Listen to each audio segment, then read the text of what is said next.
Welcome to this week's episode of the Evolve to Succeed podcast. Our guest this week is Keith Reilly of Alfatronix. Keith has got a fascinating business story, and I really want to hear about his journey and his ownership period with Alfatronix, and has recently transcended the business to a new managing director while retaining control of the business. So we're going to hear his story on this episode of the Evolve to Succeed podcast. I'm sure you'll enjoy it. I'm sure it will be fascinating. And as ever, if you're enjoying the podcast, please remember to rate, review, and subscribe so that you don't miss an episode. Enjoy the show. Welcome, Keith, to the Evolve to Succeed podcast. Thank you. It's very pleasant to be here. Thank you. Yeah, I'm really looking forward to our conversation, to hear lots more about your journey and your recent transition to non-exec and handing over the business to a new MD. So we're going to cover all of those things, but really for our listeners, we should start with, now, how did your journey at Alfatronix start? When did you join? And at what stage did you become the business's owner, Keith? Well, I sort of, going back some way, I was one of those kids at school who didn't know what he wanted to do. And for many years, I just drifted from job to job. And I eventually got a job with an American company. They were a manufacturer of aircraft seats.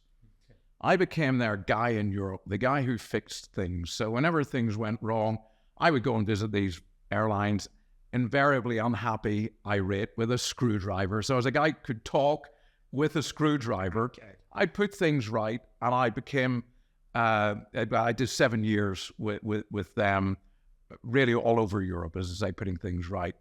And what I found was I started to get interested in manufacturing. I was pretty much uneducated, so I started to study in the evening mechanical engineering, and I was interested in the manufacturing concept.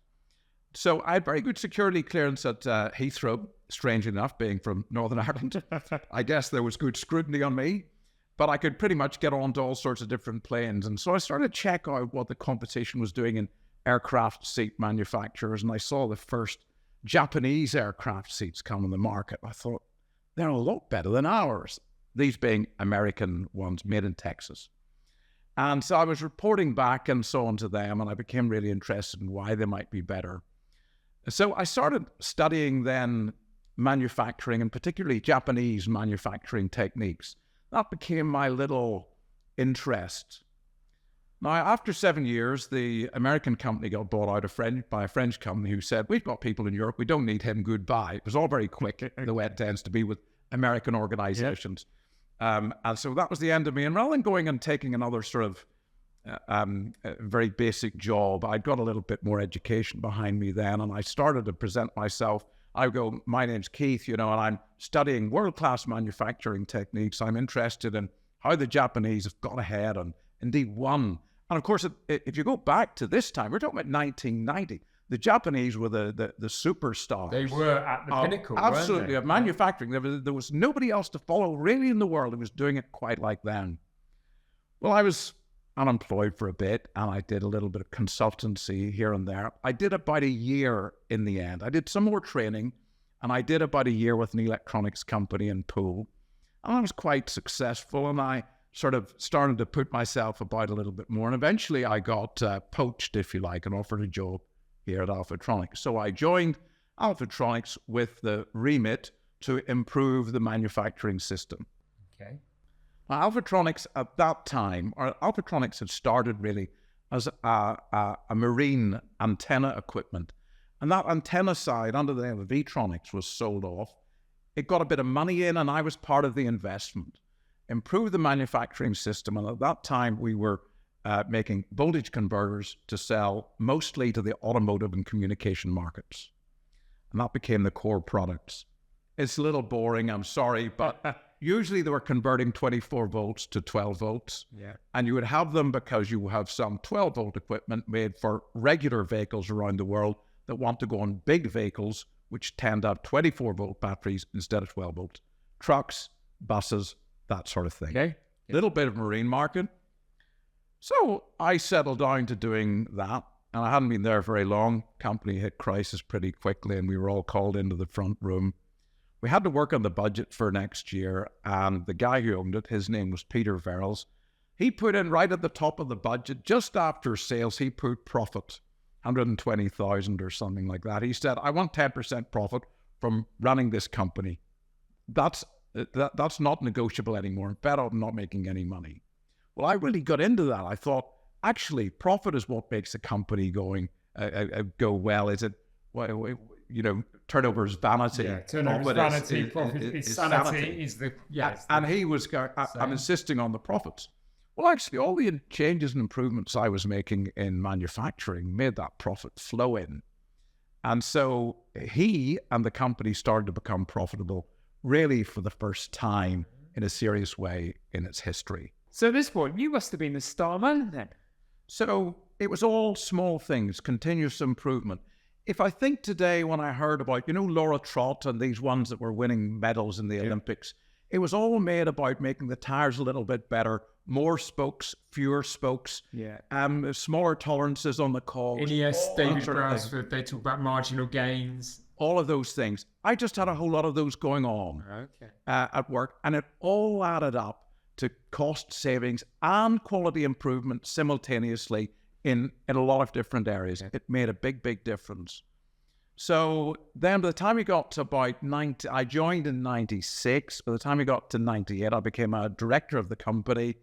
A year or two later, I bought a small shareholding in the company from Peter. Come 2001, Peter decided he was paying too much tax because, of course, now we're making quite good money. So he decided to go off and live in Belize in Central America, and I became the managing director of Alfatronix. The first year was horrible. He wanted to manage the company from abroad by email, if you like, and I was supposed to take his instructions. I learned a lesson there. We'll come to that later. And after a year, it became to really, almost fisticuffs, if you like. And I said, either you're going to have to let me run the company or you're going to have to get rid of me. It's going to be that simple. And he said, okay, well, you do what you think you can do.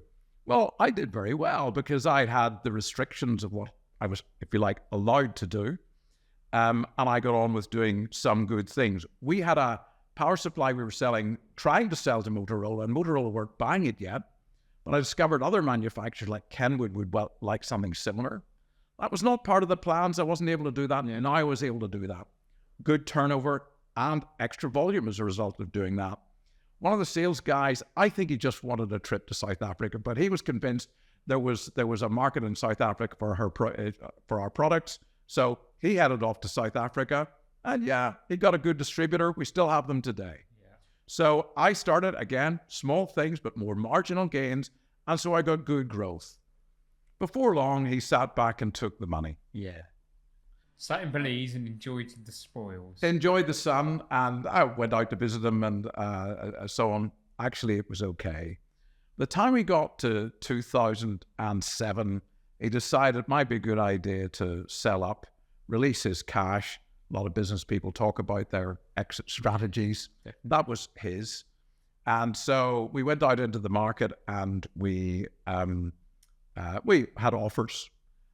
Manufacturing companies don't sell for an absolute fortune. They're not like technology software organizations and so on. We had some offers, fair, I thought.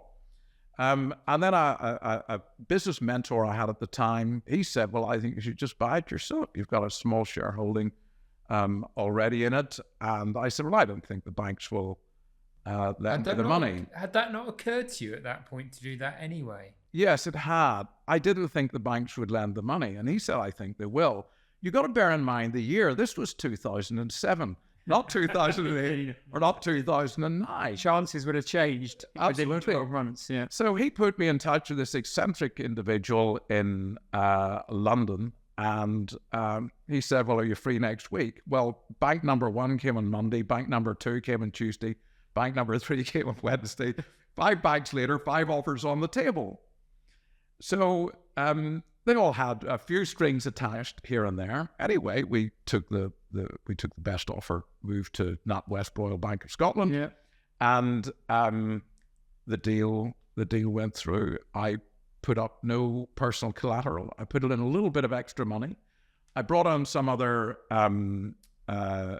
directors or some other individuals in the company who became directors who put in some money. So we had a little bit of extra cash. I didn't have to sign in. I didn't have to sign my house over or anything like that. And I'd done the deal, and the deal was done, let's say, 3 months or so before it completed. And part of my negotiation was, this price is on the understanding that you'll take no further money from the company in the meantime. We had 3 good months. So by the time we moved in, there was already a nice little bit of money sitting on the table. There was cash flow.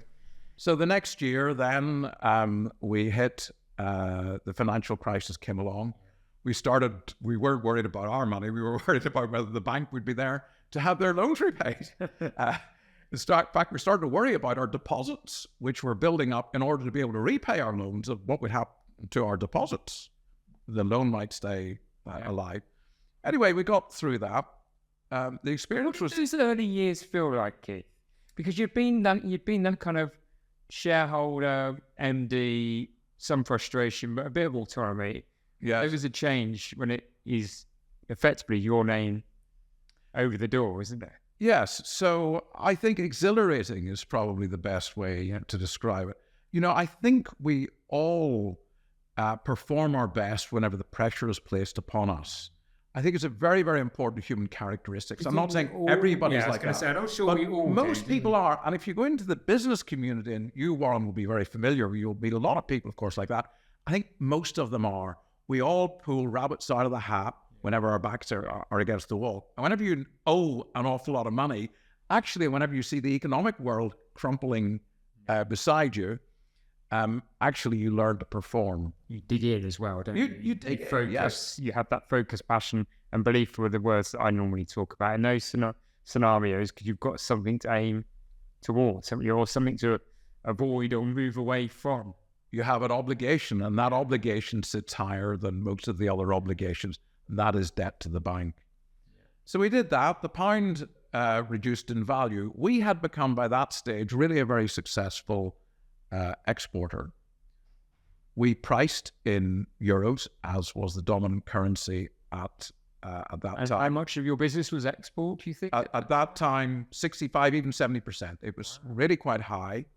So, but because we priced in those currencies, and I didn't hedge at all, what happened was those sales, albeit there were fewer of them, they became more profitable. So that really, really helped us out. So although we had a little bit of a fall in turnover, at that particular period, the profitability improved. So the profitability that I'd put in really very, very early on through the manufacturing improvement was still following through, even right through the financial crisis. Okay. And were you very much a hands-on owner, MD, still on the manufacturing floor? You moved away to sales and strategy. I mean, what was your nature and behaviour, and what type of MD were you? Yes, I think I was definitely very much hands-on, but I always recognised very, very clearly, and from quite early on, that my skills were not the best in every area. They were only the best and only even good in some areas. So whenever it became to sales and marketing and things like that, I would offer leadership, I would offer mentoring, but I had other people who had much greater instinct for actually getting out into the market, creating sales, customer liaison than I would have myself. For a long time, I managed the shop floor also. Eventually, I handed that over, but that was because my core expertise, if you like, was in the relationship with the individuals who put the products together. I did have education as a mechanical engineer, which I'd never really used. So I started to do more in that area to see that our products would be really very successful. And of course, as time went on, we eventually changed from a company making voltage converters and power supplies, which is what I would have traditionally said, to USB chargers, which you find nowadays on buses and to some extent on trains. Back of the seat. I've been on buses and you see the kids plugging in their little wires and playing with their phone. I seem to be able to get through the whole day with only one charge of my phone. Maybe I've got a more modern phone or something, I don't know. Yeah, so kids definitely wouldn't be able to do that. They use their phones a lot. And I understand that we were able to exploit it And how did you get to that pivot? Because I know it's still similar technology, but there's quite a pivot from one to the other. Can you remember how that came about? Well, I think it was principally led, I would say, by our salespeople, but I think by market feedback. Okay. People were saying, actually, there's a market for this. And remember, we were already selling to bus manufacturers. We were already selling to bus operators. You had the relationships, the reputation, they trusted you. Well, the sales pattern went, our kit is already on your bus, you just don't know about it. Because it was a fit and forget product that would be installed without any fanfare. People were interested in the radio, for example, that they would have on the bus or in the truck. They weren't interested in the little power supply that made it work. So the pattern was, we would go along and say, look, you know about us already. Why don't you ask your suppliers about what has been put onto your vehicle? We have another product that you will be able to relate to more, because it's much more there's a much greater interface with your customers. So we started then making the USB charger, which is probably about 40% of the business today. So that's seen us grow from about 1.2 million when I joined the company, and we should be just probably short of 9 million this year overall. And in that transitional kind of period and that growth, what have been some of the challenges of growth? Because that is phenomenal growth over a relatively short period of time. If I go along and I say the challenge that everybody always talks about is this sort of overtrading concept, where actually you're growing faster than you can afford to finance it. But we were really quite profitable throughout, and we weren't growing that fast. It was really quite measured. So that wasn't an issue. The issue was more to, you don't know the people as well. There's more of them. Engineering, where we originally had sort of one engineer who was a bit of a part-time guy, look after things going, we then ended up with an R&D department. Yeah, because I suppose you went from tinkering with products and just iterations of the same to completely new products and having to keep You've got to keep ahead of the game. We are copied. Today, we are copied in a big way. Whenever people talk to me about manufacturing, I always say to them, it's not like being an estate agent, where you're just competing with the estate agent down the road and you've got to make sure your offering and your service is better than his. We compete on a worldwide basis. It's like the Olympics every day. Anybody in the world can set their mind to making these products. We have to make sure that we are ahead of them in quality, supply, reliability, all of those things. That is the challenge to us. And to do that, you need engineers. Yeah. Getting engineers in England is a hard task. And I think that in terms of developing in that way, that was probably the biggest difficulty. The other thing is getting engineers to go along and do things with a commercial mind. They come up with this, like, oh, it's going to be great, but it's the size of a shoebox, and it's going to cost a fortune. Oh, but it'll work beautifully. Then you got to say, I'm sorry, you're going to have to get the cost out of this product. You're going to get the product made smaller. And then you got to, and this is part of the leadership, you've got to get them to believe that that can be done. And I recall one time saying to the guy who designed the PCBs for us, it's got to go in this size. He says, it'll never work, it'll never work, it'll never work. And I sort of said to him, all very casually with a smile on my face, I'm the boss and I want you to spend the next 2 or 3 days to see if this can work. I just want you to go and have a go at it. You might fail. I don't mind that. Yeah. I went to see him the next day and I said, how's it going? He says, actually, it's not going too badly. That formed the basis of the core product that we made in terms of USB chargers on bus seats. Bus seats are thin. The product had to be only 20 millimeters behind the face of the back of the seat. That was what those dimensions were about.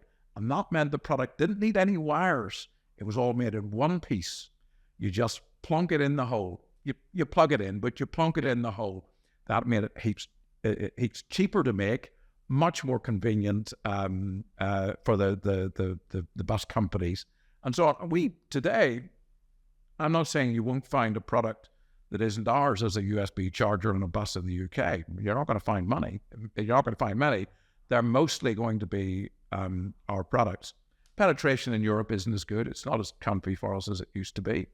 Nevertheless, we've got market share on those in Europe as well. So, and you talk about, you are competing with businesses worldwide over, and, we all know about some of the challenges of low-cost manufacturing in the Far East and all of those things. And to a certain degree, British manufacturing is derided as just not plausible. It's not possible. You can't compete.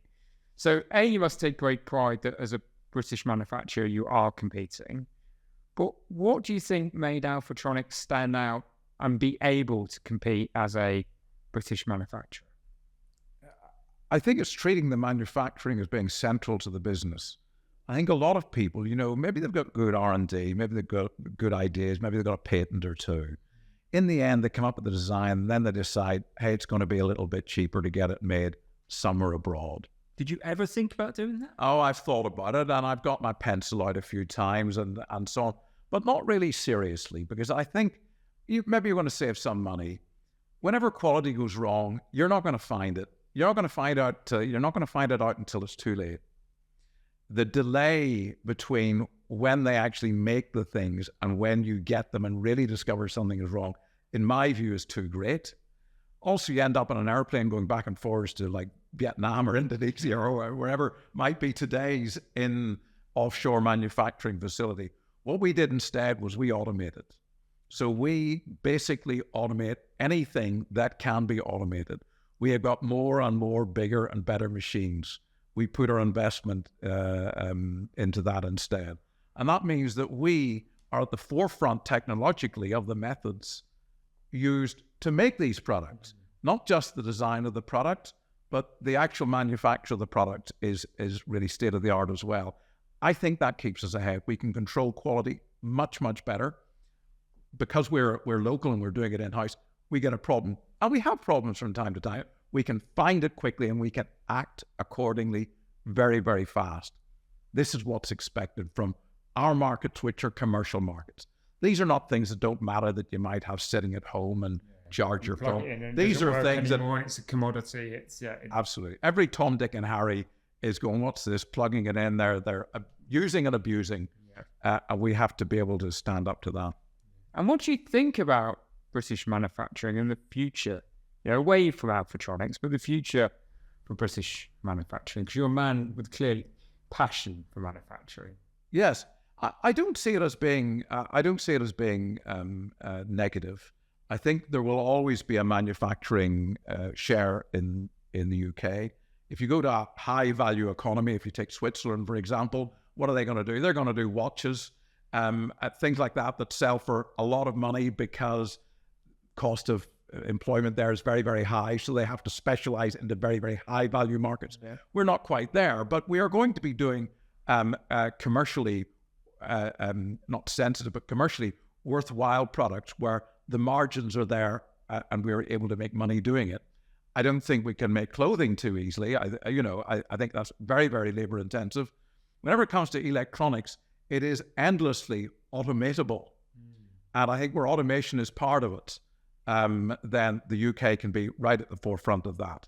And I don't see any reason really why other electronic products and other products for the commercial world, where you do need to be a little bit more robust, I don't see why that can't be a very successful sector in the UK. And in that journey that you've had with the business, how have you changed as an individual? How's your leadership style changed, Keith? Well, I think, and I mentioned it a little bit earlier, I recognized quite early on that I was not going to be the best at everything. I recognized that the core skill that I would need would be the skill to get the best out of others. And I think I've been good at that. I think I've managed to be able to develop a good management team to come along, if you like, behind me. I think Andy, our new managing director, is doing a very, very excellent job. And then I go along and I say to myself, perhaps a little smugly, well, he had a good teacher. But I think having faith that other people will do a good job is a core value. And I got onto that quite early. And as time went on, I think I moved towards that far, far quicker and faster than most other entrepreneurial types who would be typically running a business like this. So I guess to answer your question, you're going much more from hands-on to mentor, much more from doing it yourself to getting results through others. That has been a very successful transformation for me. And that's something that just came naturally to you, do you think? Well, yeah, over the years I've read a few books and I've listened to a few podcasts, used to be called radio programs and things like that. And I remember somebody was being interviewed and he said, well, whenever I was young, I was always inclined to be a bit lazy. And the interviewer, wanting to be polite, he sort of wrinkled his eyes and said, well, lazy in what sense? He said, well, I don't know how many senses there are. Lazy in terms of not wanting to do things. And I thought, yes, I've been lazy. What if you still want to succeed? If you're a bit lazy and you still want to succeed, then you're going to have to get very clever at getting the best out of others. So that was kind of a lesson for me. And I've been good at that right to shop floor level. We were going along and saying, I can't do your job the way you do your job. All I can do is go along and give you every assistance that I can to see you do it better. Yeah. And if you have an idea to do it better, we certainly want to look at it. If you think that you want a left-handed screwdriver, you just shout, you'll get a left-handed screwdriver. If that's what you need to do your job better, well, that's getting results through others. I think it's fundamental to business. Actually, for the small entrepreneurial-driven business, if you don't do it, you will hit a glass ceiling for sure. You just won't be able to move. He's only says so many businesses out there, aren't there, that own and manage, they get some initial momentum, they get that initial growth, but they kind of hit that first brick wall, which is, maybe 10 people, and because they're not delegating to them, they're not letting go, they just get constrained, don't they? And people become frustrated in that. Yeah. They don't feel like they can blossom in their own right. And the good people then move on to also in which they can try. There's a whole heap of difficulties with that. So I think I've been good at that aspect of it. Yeah. And when you look back at your journey, we're going to come on and talk in a moment about this transition from you sort of stepping away from the business, because I'm fascinated, and I'm sure a lot of our listeners are fascinated here about that, how you've gone about doing that. But as you look back at your kind of journey as owner and MD, I suppose two questions. First is, what's the proudest moment you've got when you look back on that part of the journey? I think when really buying the company was the proudest moment. Yeah. It seemed to me the stress levels were, quite unbelievable. You start to believe in yourself. Maybe the visits from the banks were good because they'd ask me questions and I had the answers. Maybe, I suppose, a year afterwards or so, the bank was coming along and saying, Keith, would you not think of expanding by acquisition? There's other companies out there. We could finance you. We could finance you. So I think I'm very proud of that time. I'm very proud of where the company is today. I'm very proud of having us on buses and Andy working towards railway now. I think it's great that we've got a product that people actually, a lot of your viewers and listeners, Warren, they will have used and seen our product. And I think I'm very proud of that. Very proud of the exporting. It's not quite as good as it was, but still we're holding up in Europe very well. I reckon there's probably about 2 million trucks on the roads in Europe that have our products on board. It's about 2 million of them. Probably still, no, we ship more. Probably still on the road. We reckon about 2 million. I think that's great. We are a first-tier supplier to Motorola. If you buy a Motorola radio and you want to power it in the factory or the office or something like that, then the power supply you get will be an Alfatronix power supply. They go all over the world. Our products can be found in every continent.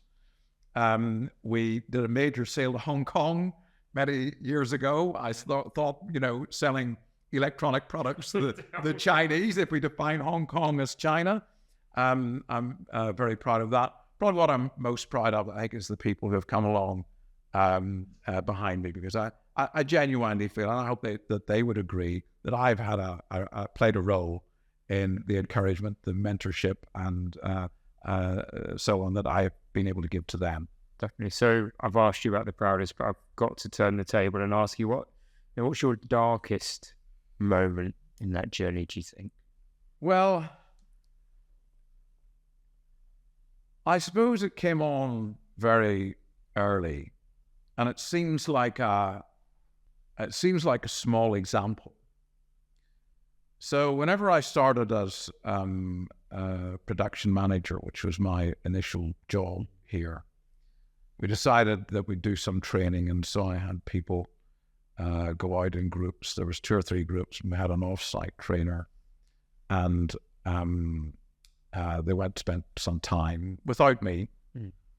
And after the 2 or 3 groups came back, we didn't have so many people there. There might have been 16, 18 or something on the shop floor, maybe 20. I sat down with the trainer, and the feedback was they didn't like me, and they didn't like my methods. They didn't like anything that I was doing.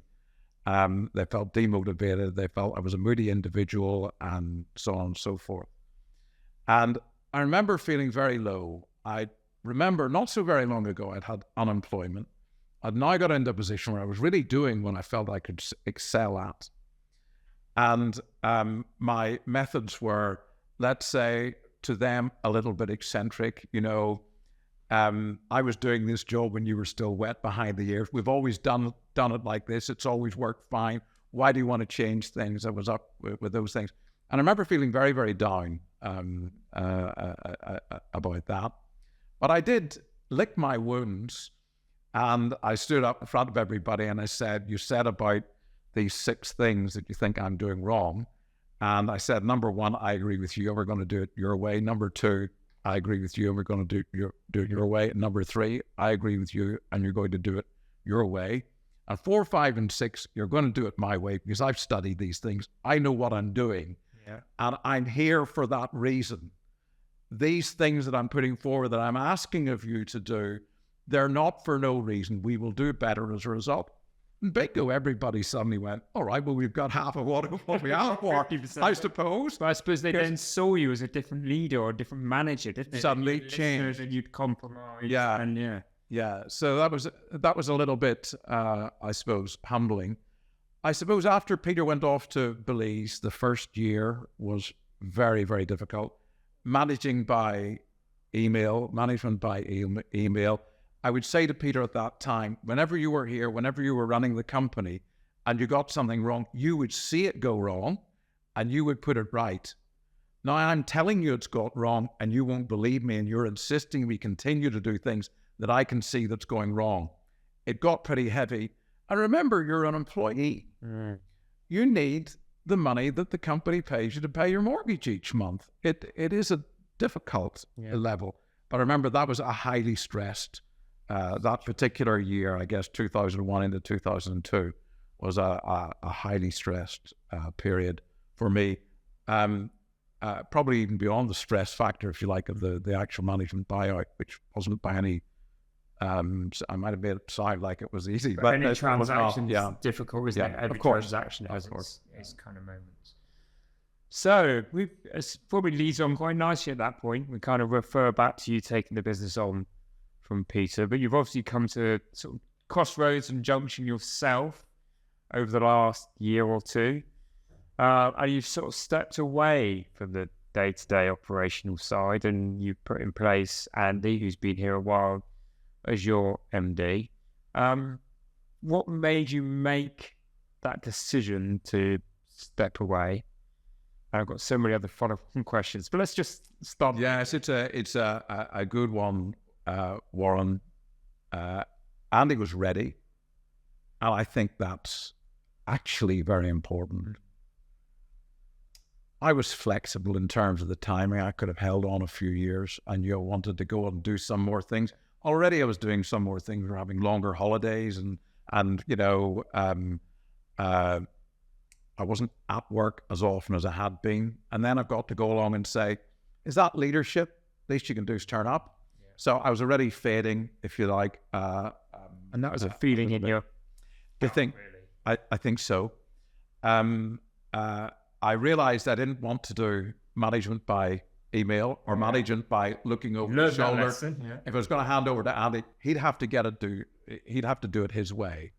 I'd spent, in the last year or two before, I'd spent a bit of time. We had a little bit of a crisis when the inflation went into hyper mode, if you recall, a few years back, some electronic components went, hugely. I think you might have mentioned that as one of your darkest moments. Yeah, just remembering it now. But I remember sitting down with Andy and saying, okay, so this is what crisis looks like. So that's how I sort of introduced, this is what crisis looks like. And probably the reason it's not at the forefront of my mind is because the actions we took worked very, very well. We knew we had a chip we needed to design out. That meant me telling the engineers who didn't want to design it out that they've now got to design it out. So that meant that happening. We had too much materials. We need to get some more money released in the company. So we had to get our material ownership, that control you. Yeah, we need to get that down. So we needed a few $100,000. We need to have a few $100,000 out in that. And we had to put our prices up. You got to go along, and I don't like price increases. You got to sit down with these people and say, here's the story, prices have to go up. We're putting them up because we need to put them up. So we had those three things to do. And so Andy and I went through that process together. I think it was actually a tremendous learn. It was still a learn for me as the older man, if you like, but I think it was a good learn of whenever you hit crisis, you've got to act. Yeah. Actually, we did all three of those things, and all three of them were really quite successful. The price increases went through. They were modest. They were not over the top, but they went through. The materials that we had, they went down. The redesign was hyper successful. Actually, the new designs were better than the old designs. Just the pressure. It's like invention is the mother of necessity or something, isn't it? Yes. Necessity is the mother of invention. Suddenly the engineer said, oh yeah, it's working better than we thought. Oh, look. So all three of them worked very, very well. So although it could have been a low point, actually the action we took was so successful. A very quick break from this week's episode, which I hope you're enjoying. If you are enjoying, please remember, do help us and help yourself to make sure you don't miss an episode by subscribing and reviewing the episode. So that's it. Short interlude from me. Let's get back to the conversation. And that built that bond, I suppose, and trust further between you and Andy.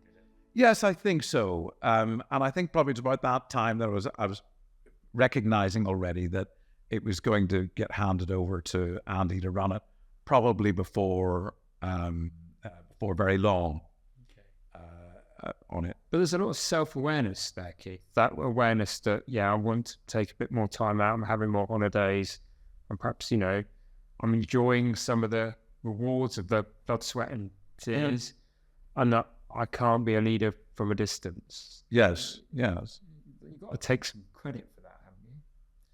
Yes, I do. And I enjoy being successful. Yeah. And it's nice having your financial worries, one believes, certainly behind one. I think that's nice. On the other hand, whenever I had more financial worries and the company wasn't doing so well, then you're really living. And I think whenever we look back at the road is the real story of life. We have these milestones, these opportunities to celebrate, these times when it gets a little bit easier. But actually it's the road that builds relationship with other people. It's the road that makes you exploit every ability that you have, your mental abilities and so on, your sense of purpose in a crisis and so on. Indeed, the difficulty, of course, is from the responsibility of the company. Remember, I've handed over to very competent hands. Had they not been so competent, maybe I'd still be feeling the stresses more. So you then go along and you sit and say, well, what now? Yeah. Before we get to the what now and kind of how you found that transition, the question that I'd probably ask is, it's quite unique for somebody perhaps to do what you've done in that owner-managed business world, which is develop, let go, step back. The normal decision, and you'll have friends and people in business that would have done this, it would be to go, I've done my journey, I'm going to cash my chips in there. What made you not do that and hand the reins on? Because getting to know you as I am during this course of the conversation, Keith, you would have thought it through. Well, And I have thought it through, and I would refer back to a conversation I had with Peter, who started Alfatronix, in a hotel in France. And he said, well, I know people, and they really worry about their business. They worry about the future. They worry about that it's not going to be worth a lot in the future. They worry about the markets changing, and they worry about all of those things. So they decide, I know what I'll do. It's going all right. I'm going to sell up. And then you meet them 6 months or a year later, and they're worried about their investments. Their investments aren't going very well. They've been given a shed load of money. They put it into various investments. Do you know how much the FTSE's down this year? And this is the sort of dialogue. And I thought, actually, jumping from one investment that you know and understand into another investment that you do not know and understand, and if you go into public companies, you've got no control over at all, is that actually really a clever move? The other thing is, in the accumulation of wealth, I see assets as things that I've accumulated over time. I've worked bloody hard for them, and I'm not really prepared to give them up. So I quite like having my investments, and Alfatronix is an important element, if you like, of my personal portfolio. There's opportunity to divest parts of it in the future. That's perfectly reasonable, and I'm sure that that can be done. But nevertheless, I still see it as being a key part of my personal wealth portfolio. Great perspective, Keith. I'm not saying I'm right, but this is my view. Well, we've got to get with what our beliefs and our values. Yes, of course. And that's something that you're doing. And so I have to lead on to that kind of piece around, clearly you've been, everybody listening to this conversation will see that you're passionate about the business, you've been hands-on, you've been a very proud business owner. How are you finding that letting go and having just to step away, definitely not manage the business by email remotely, and we'll talk about perhaps how you and Andy are interacting as well, but how you found in that transition from being full on in the business to being, I suppose, slightly hands-on, an investor?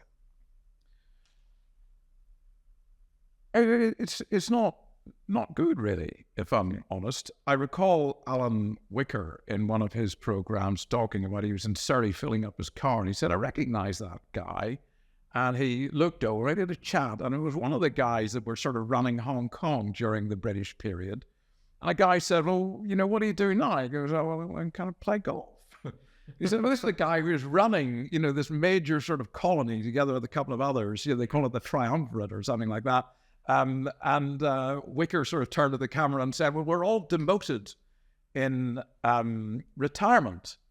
And I think I'm feeling that demotion. I'm very pleased you've asked to talk to me today, because nobody has in a while.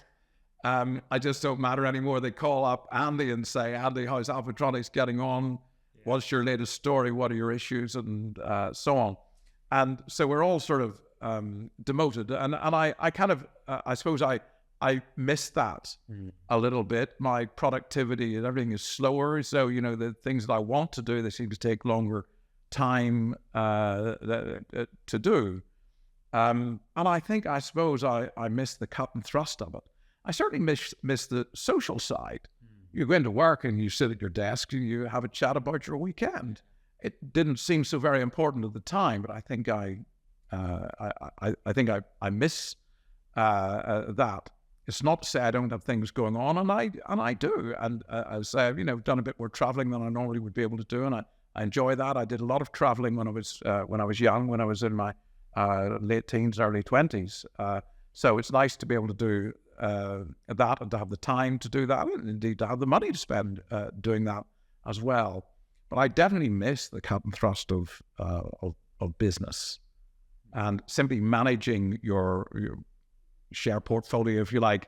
Yeah. Well, it's not the same thing, is it? No, it's not the day-to-day thrust, is it? The cut and thrust, the adrenaline. The adrenaline. And I think there's, again, it's not for every personality group. For my personality group, and let's call it the entrepreneurial group, we thrive on the adrenaline. We do. It doesn't always do us good. It doesn't always do us good. But it's nice to get it's nice to get a break, but to some degree you go along and you say, well, what now? Yeah. And so let's talk about the relationship with Andy, and I suppose some words of advice for somebody that's perhaps listening to this podcast that's thinking, actually, a better option for me and my business would be to find that person that can take the reins day to day, and I'll just step back and be the investor. What advice would you give to them, and how are you and Andy managing this relationship month to month? Well, I think it is about the mentorship, both within and without the company. And I know Andy does some work with yourself, Warren, to go along and get an outside perspective. Because, of course, then inside the company, you only get the inside perspective. And I am then the history in the company. So you're only getting the historical inside perspective through me, which is part of it. So I think encouraging your, let's say, student, for want of a better term, there's a better word for that, but I can't think of what it is now. But encouraging them to step outside of the company, take advice from other people is good. I think Andy was particularly good because I think whenever I talked, he would listen to what I was saying. He would learn from it. And then what he's been good enough to do is he's gone along and revised my view of it, changed it, modified, and in some cases been completely different from it, into his own viewpoint on the direction the company can go in. The real benefit is then he's got a motivation that I might have had 20 years ago that I've kind of lost. Yeah. And that's what makes the changeover quite potent in terms of the future of Alfatronix as a business. And he's starting it from where it is now. And I think it'll get bigger and more successful as the future goes on. Brilliant. And what rhythm do you have? How do you communicate? Daily, weekly, monthly? How do you actually, I suppose, manage your investment? Okay, so we have a 3-hour, usually about 3-hour meeting, management meeting. Andy and I are the only shareholders in the business. But so we have a management meeting. There's 5 of us there: production guy, engineering guy, sales. That gives me a very good insight into what the company's doing, and it gives me, I wouldn't say a modest input. I would say more a questioning role to play. Why are you doing that? And I'm asking that to 5 different individuals, not just Andy. Yeah. Then once a month, I have a meeting with Andy, usually about 2 hours. And that is where he reports to me and says, this is what's happening. This is what we're doing. This is what's going well. This is what's going badly. I'll say to him, have you any particular issues that you would like my help with? Would you like my input on something? I get a little bit of that. Sometimes there are what I call it legacy issues, historical issues where my relationship with a particular employee was strong and I could fulfill a role. That has come up a few times in the last year and a half, which is inevitable. So, and it's the benefit of still having you. Yeah. Yeah. There's a little bit of that. Clearly, I have financial information that gets sent across to me, which I look at, and I'll ask questions on that. Well, we can cover it all in basically a day a month. We do the 2 events take place on different days, but in terms of there's 5 hours if you like, and a little bit of fiddling around either side of it. So. That's about the input that I'm putting in, which I think is actually very low, but really still quite functional because I think we use our time quite effectively. And I'm a control freak, so if it was me, I'd be sat at home, because you probably don't live far from here. You just sat there, nothing to do. Is there only sometimes that days when you do sit there thinking, I could just get in the car and I could just pop in the office? Yeah, it's a very good question, Warren, and especially at the beginning, I felt inclined to do that. I planned that I would have a desk with my name on it here. I planned that I would come in, but actually every minute that I spend in the company has, I think, a negative effect on Andy's position in it. So I come along, I go to a few socials. Some people don't know, had something new started, they don't know who I am. I go along and they think you're the new starter. They think, yeah, so what do you do? Yeah. So I do some social things. They work quite well. just before this meeting, I was here about an hour before while Richard was setting up. Because we've dragged you in. So I came in for this purpose today, but I went up to the two other units just at the other end of the industrial estate and had a chat with some people. I was introduced to some new people. One person came up and must have asked who I was, went and specifically introduced themselves to me and said how much they were enjoying working in the company and things like that. So I'm doing that quite rarely. I think it's a bit of an uncomfortable thing. The old guys there. I admire your discipline. Yes, yeah. And you referred in a response just now to the fact that you and Andy are the only shareholders. Yes. So has it been important for you as part of this transition to find a way of, Andy having some skin in the game? Yes, and I think, and we have, I won't go into any detail, but we have some plans for the future for Andy to get a bit more action in the business. And of course, as the business grows, it starts to become quite interesting. But it's an interesting motivation. So he starts, and I've seen it work in other businesses where, maybe it's a share option scheme on ownership, but it gets people to think as an owner rather than just as a leader or manager. Yes, there's opportunity for over the years, there's a few people have made quite a lot of money out of this business. Peter went off to Belize in the end, or at least when he sold up, with a pretty big pay packet, and indeed he'd had quite a lot of money before that. We'd been doing well for a number of years. We've had 3 directors leave, or shareholders leave, because they were people just got over original buyout from the original buyout, and they've all gone off with quite considerable sums of money in their pockets. Pretty good pension fund that if you like, that comes through all it. So there is room, opportunity, and willingness on my part to make it possible for other people to get more skin in the game, as you referred to. I think is really important. Yes, of course. So before we go on to some quick fire questions, which I'm sure you're going to enjoy, my last question of any sort of depth is, what's your future aspirations and vision for Alfatronix? For the company? Well, it becomes really very much more so an investment. It's Andy playing ball now. I have to let him do that. I hope the company will prosper. I will offer viewpoints, mentorship where necessary. I will ask questions for sure. The future that Andy has mapped out is to move much more into the railway market. They've done a big exhibition out in Berlin recently. The railway market is a high-value market. You asked about British manufacturing. We should be manufacturing for railway. It's high value. That fits in with the model. Yeah. So I can see us potentially doing quite well with that. I think we've got quite a lot more further to go in terms of USB chargers. We have power delivery coming in, which is going to be able to mean you'll be able to power laptops, larger items, not just your phone, effectively and quickly, really through technology. You might have been on trains, I'm sure, where you've got a big 3-pin plug sitting down there. Yeah. Frankly, we'll get rid of those for you. You don't need them. They're actually quite dangerous. 230 volts sitting on a vehicle is not a good idea. There's a whole lot of safety issues there. You'd rather not have it. We can do that all with much lower, much safer voltages.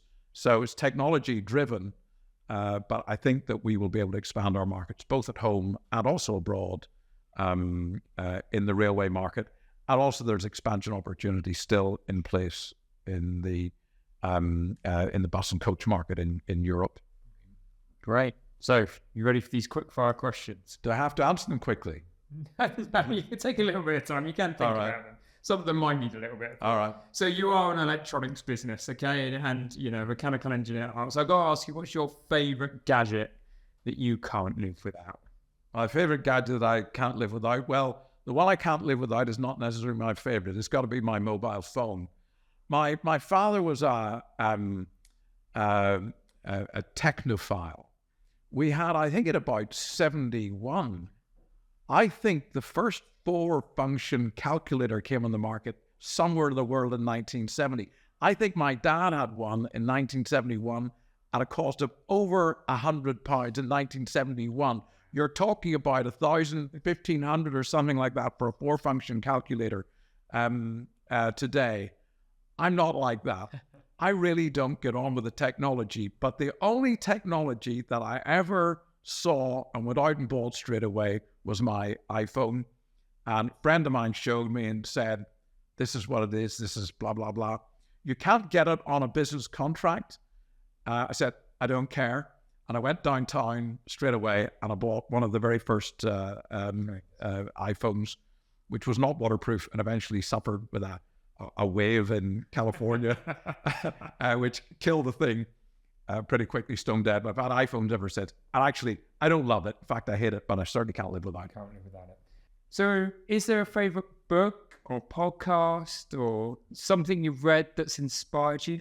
So whenever I started studying Japanese techniques, I came across a gentleman by the name of W. Edwards Deming.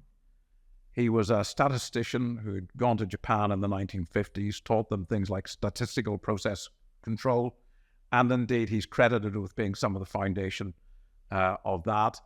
I read his book when I came across it, walking around the house with it open, reading out quotes and bits of information to my wife, like a sort of born-again Christian, suddenly having discovered something. That was a big, big influence on me. It was simply a question of people were, on this book, things were written, and I was going, I understand that exactly. I've completely got that. So that was, actually, I read the Henry Neave version, the Deming Dimension, I think that was called. The original Deming book, I can't quite remember. I can't remember quite what that was called. You asked about podcast. There is a out there made in the 1970s, maybe early 80s. There was an American program called If Japan Can, Why Can't We? And that was a documentary about the Japanese manufacturing ability, where they were saying to the American people and to American manufacturers, General Motors and so on, they're doing it. Why can't we manage?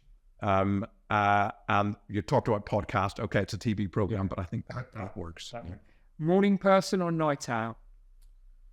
No, I think I'm still a nighttime person. I think I blossom as the hours as the darkness falls, as it were. I should probably based on a conversation, I should probably have a chance to have guessed this, but I'm going to ask you one word that describes your leadership style. I think maybe delegation would have to be it, if that fits in with the question, which I think probably it does. I think if you can't do that, you're really limiting where you can be. And the idea that you're better than everybody else at everything, frankly, nobody is. You have to get results through other people, and I think that I have been effective at doing that. That means somebody with actually limited ability, if they can get that bit right, they can really prosper. And if you could master any new skill instantly, what would it be? Well, instantly would be great. I bought a guitar some years ago. I only had the plan to put it on the wall. I've always thought musical instruments are actually aesthetically very, very beautiful. I'm quite like art. I'm quite into art. I like the idea that this object would hang on the wall. And then I decided I'd try and learn to play a song. And then when people would come around the house, I'd have a parting piece, if you like, that I could do. That's about 5 years ago. I'm still learning to play the guitar. I think I'm probably at the stage of a 16-year-old with some musical ability who took it up last month. So I'm quite intrigued. What I do find it very, very exciting that songs that you know and that you like, that actually hit the chords and you just sing a few lines of the song and suddenly it's there. You've done that yourself. I'd really rather like to be able to do that well. Do that instantly. Yeah. And if you could go back now to that lad that just left school, not done great at school, no qualifications, what word of advice would you give him? I don't know. The leaving school wasn't bad for me, and a lot of things went quite well for my life in my life after that. So it wasn't a particularly a bad move. But my mother loved the school in the way that no one has ever loved an institution. She had spent some time there. She'd been so happy there. She wanted her children, all three of them, to go to the school. It was very, very important in her life. Actually, I was an able child, albeit a little bit lazy. If I could say anything to myself back then, look, just do the work. It's just education. You just have to read a few books. It's not that hard, and it'll make your mother happy. I think probably that's maybe the lesson that or the thing I would say to that young man who was struggling a little bit. Perfect response, Keith. Right, very final question. Okay, right. What's your personal definition of success? I think people live in all different ways of life. I choose business because I like the way that your success could be defined in numbers. I know it sounds terribly cold, so I chose that. But I think if you offer value to others in what you do, and if I talk about business, I've said a few times that actually what do I do that's valuable? The people that come and work for Alfatronix, and this is when I was running the company, they get up and they go to work and they think it's going to be all right because I'm there. Because they have faith in me, in my ability to get it right, to make the right decisions, to do the right things at the right time, to meet the challenges. I think that's success. But that sits also, if you're a doctor, if you're a nurse, if you're an engineer designing and building a bridge, if you're trying to get social conditions improved for a particular group in society, if you're trying to get the homeless off the streets, success is whenever other people can see it. It can come in a whole lot of different forms, but if other people can't see it, then I'm inclined to think that it's possibly not really there. Okay, brilliant. Thank you, Keith. If people want to learn more about you, or more importantly, perhaps more about Alfatronix, where can they go? Well, Alfatronix has a website, and all our products are sitting on there. I haven't looked at it in a while, but there's that information is there. If they want to know more about me, they can Google my name and see as everybody else in society. They can see what pops up. See what pops up. Keith, you've been a great guest. Thank you for sharing your story on the Evolve to Succeed podcast. It's been a great pleasure. Thank you very much also.